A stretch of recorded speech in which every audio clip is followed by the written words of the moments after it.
you do when you need something? If you're thirsty, you take a drink. When you're bored, maybe you pick up a good book. If you're cold, you grab a sweater. Lonely? You hang out with a friend.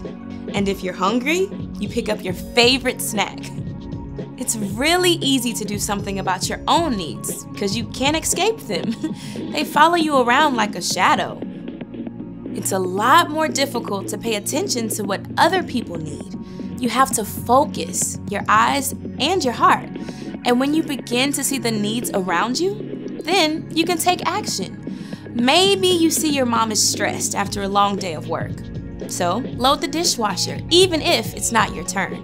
Spot a new kid in the cafeteria? Offer a seat at your table. You see your little brother really struggling with math?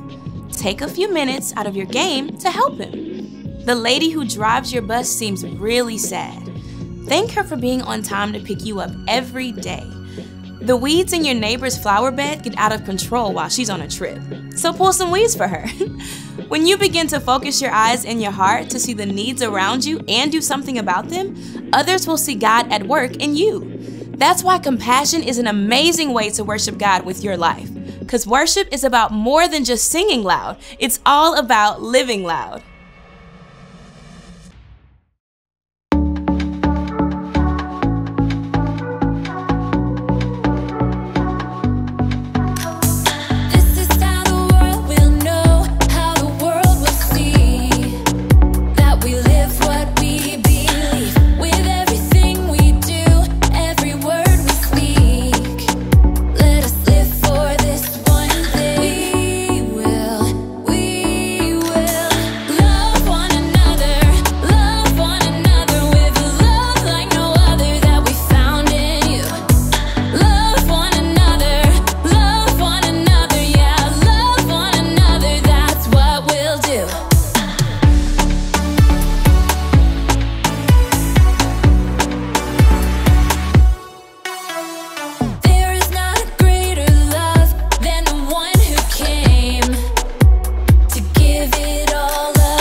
And this is my block.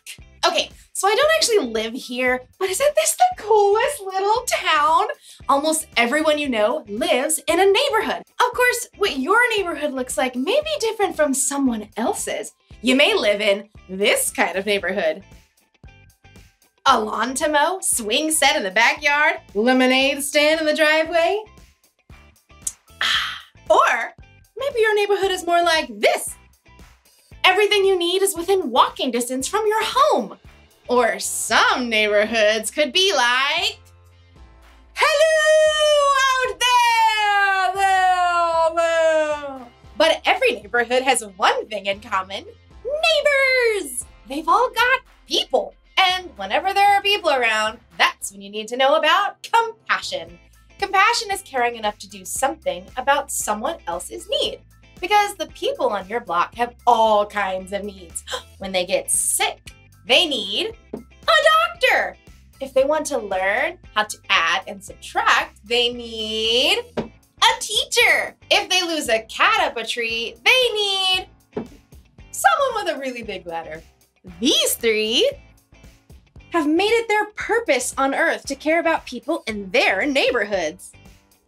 In today's story, we're going to hear about Jesus' purpose on Earth, and maybe ours too. I'm not really sure what I want my purpose to be. I just hope I get my own action figure. Yee! I'll see you in a bit. The Bible. It's 66 books of history, stories, letters, and poetry that fit together to form God's one big story. The epic adventure of how He created us and loves us so much that He made a way to rescue us. As we travel through the Bible, from Genesis to Revelation, we discover people who met God and found their lives changed forever. Now, for an amazing story, inspired by the book of Luke, chapter 4, verses 14 through 30. Even though Jesus was on this earth for 33 years, there's still not much we know about his first 30 years. We do know that he visited Jerusalem for the Passover feast with his parents. He learned carpentry skills from his father Joseph. And when he was about 30, he went down to the Jordan River and asked his cousin John to baptize him in the water. It is right for us to do this. It carries out God's holy plan. As Jesus rose from the water, God's voice called out from heaven, "This is my son, and I love him. I am very pleased with him." It was an incredible way for Jesus to begin his ministry. After 40 days in the wilderness alone with God, Jesus returned to Galilee, filled with the Spirit of God. Anytime he visited a new town, he went to the place of worship, the synagogue, to teach the people. You are the light of the world. Isn't he just the bee's knees? Everywhere Jesus went, people were amazed and praised his teaching. That is, until he got to Nazareth, the town where he had grown up. Well, if it isn't Carpenter Boy Jesus! Hey man, where you been? We hear you talk real big now. On the Sabbath day, Jesus went into the synagogue. An attendant handed him a rolled papyrus. The scroll of Isaiah. Isaiah was a prophet who lived hundreds of years before Jesus, and God had spoken to Isaiah about a Messiah who had come to rescue God's people, and Isaiah had written down every word. Watch that papyrus as you unroll it. A bit crackly. Jesus stood before the crowd of worshipers and unrolled the scroll until he came to the right place. The Spirit of the Lord is on me. He has anointed me to announce the good news to poor people. He has sent me to announce freedom for prisoners. He has sent me so that the blind will see again. He wants me to set free those who are treated badly. And he has sent me to announce the year when he will set his people free. There was silence as Jesus rolled up the scroll and sat back down. Everyone stared. Today, this passage of Scripture is coming true as you listen. Jesus hadn't just read some dry, dusty, ancient words. Jesus had declared that he was God's Messiah, that he was there to announce good news and bring freedom to the poor, the hurting, and those who had been mistreated. But he's Joseph's son, isn't he? He can't be the Messiah. What I'm about to tell you is true. A prophet is not accepted in his hometown. Words are easy. He calls himself a prophet? I studied with him on those benches right over there. Thinks he's something special because he can read a scroll. All around the synagogue, people rose to their feet, glaring. They turned on Jesus. You are not welcome here anymore. That's right. We don't need you making things up. The people were so angry they forced Jesus out of the synagogue. He allowed them to herd him straight through the village, all the way to a cliff on the edge of town. Get rid of him! Throw him down! But Jesus simply turned and looked at the people, sorrow in his eyes. The men and women that he'd known and loved growing up, wouldn't accept who he was. The crowd couldn't face Jesus. In their anger, they had missed the whole point, that Jesus had come to make things right for those who were hurting and overlooked. Jesus walked right through the crowd, away from the cliff edge. They parted to let him go through. Then he left Nazareth and went on to Capernaum, where he continued to carry out his mission.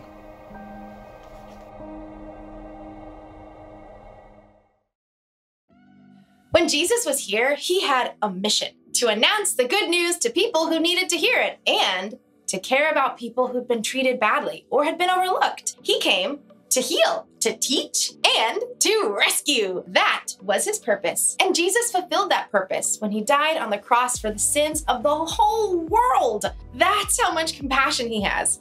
That's how much he cares for us. So, if we're going to follow Jesus, that doesn't mean we literally have to walk where Jesus walked. But it does mean that we should have a similar purpose. We should care about others. Your purpose might be to heal. When someone isn't feeling well, maybe you can do something to help them feel better.